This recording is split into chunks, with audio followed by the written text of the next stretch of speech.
I said, Elvis, you know, I've been recording some of your songs. And he says, don't worry, pal, I've been recording some of yours too, you know.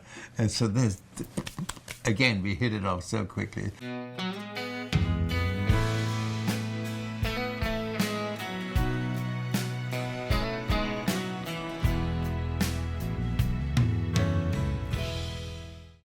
You know, and I went to the British Army. I was posted to Germany, and while I was in Germany, I realized that Elvis was there at the same time, and Elvis was the massive star, and I was a nobody, you know. And I used to go into the mess and play his records all the time, but I didn't realize that one day I would meet this man and we'd become friends, and Vegas would be the place where it all happened for us.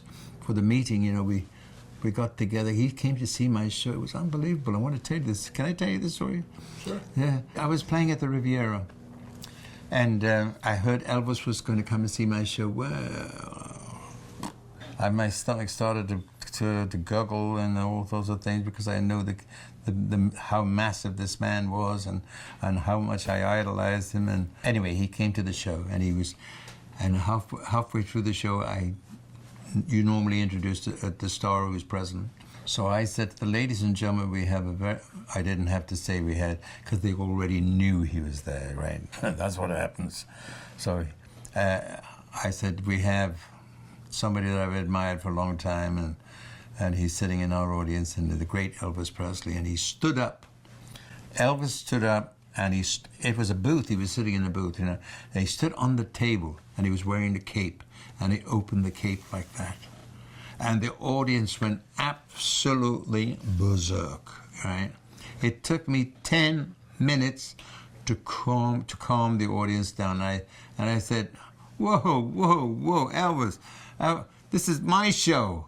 I said, my show, you know. And of course, I couldn't see him, but he said he smiled at that remark, you know.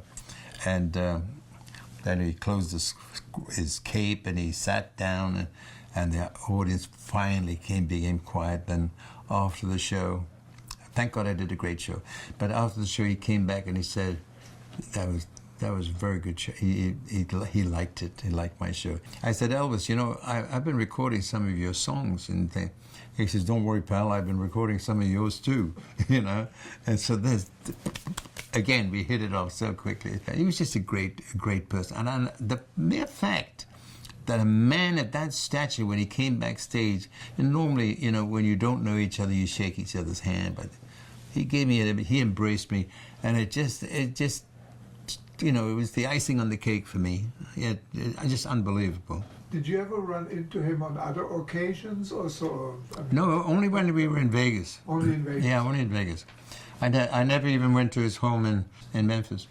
I never went to his home until later on. I went and I saw it, you know, like everybody else does, but I got that special treatment because of me. And so I was able to see everything, and I have so much respect and admiration for that great gentleman who was too soon to leave this world. I try to be the best I can and try to understand. Angel on my shoulder, earth beneath my feet. I'm a lucky, lucky man.